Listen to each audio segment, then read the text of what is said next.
అది ఏంటంటే ఒకటి ఫెలోషిప్ అనేది ఎప్పుడు మనకు ప్రాముఖ్యంగా జతపరచబడినటువంటి వారి జీవితంలో ఉండాల్సింది ఫెలోషిప్.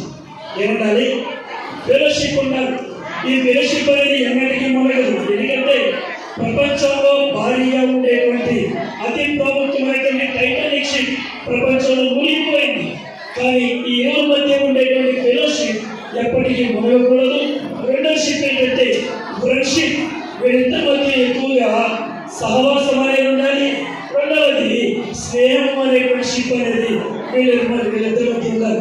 మూడవది ఏంటంటే పార్ట్నర్షిప్ ఉండాలి. దేవునికి స్తోత్రం.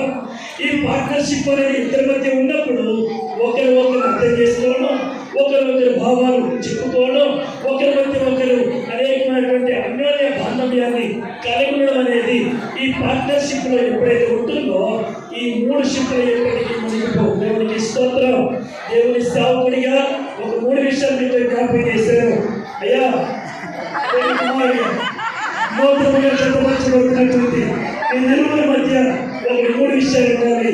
ఏమన్నా? మొట్టమొదటిగా ఫెలోషిప్ ఉండాలి, రెండవది ఫ్రెండ్షిప్ ఉండాలి, మూడవది పార్ట్నర్షిప్ ఉండాలి. అమ్మ గీతగా అర్థమైందా?